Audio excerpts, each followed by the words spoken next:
Departments of Health and Department of Defense substance abuse research initiatives. DoD Force Health Protection and Readiness Deputy Director Michael Kilpatrick explained, with more than 2 million service members over the last decade deploying, many are returning home to a different battlefield. They are defending our freedoms.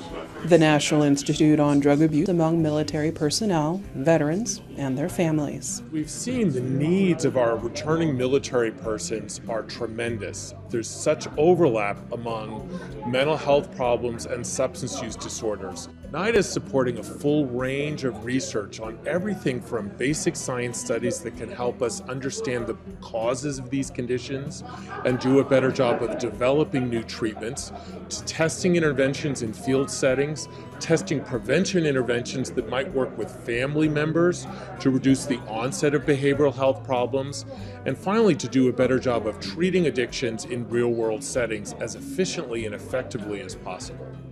Veterans often have multiple comorbidities, and that's often difficult to treat. For example, a patient with substance use and PTSD and depression and even traumatic brain injury.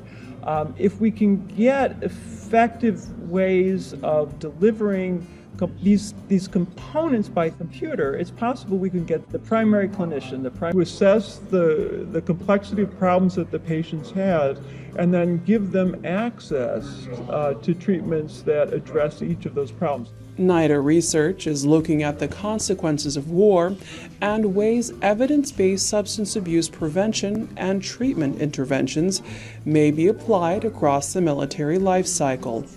A very important aspect of our work is that all of it is done in collaboration and in conjunction with Department of Defense, Veterans Affairs, other NIH institutes, and multiple Health and Human Services partners. It's only by working together that we can address both the research and, more important, the service needs of these vulnerable populations. Doing research with military families is critical. Military families deserve the best we have to give them in science and in practice. Our study is of a program called ADAPT, After Deployment Adaptive Parenting Tools. It's the evaluation of a parent training program modified for military families. The idea is to buffer parenting against the stress of deployment and separation. NIDA's goal is to use the most advanced research and technologies available to inform policy and improve healthcare practice for our military and their families. It's essential that we give those who served our country the best health care possible. And we know that ongoing substance use can undercut the efficacy of all kinds of treatments for medical conditions as well as other kinds of mental health conditions. So often giving good medical care means giving effective science-based treatments for drug abuse as well. For NIDA TV, I'm Josie Anderson.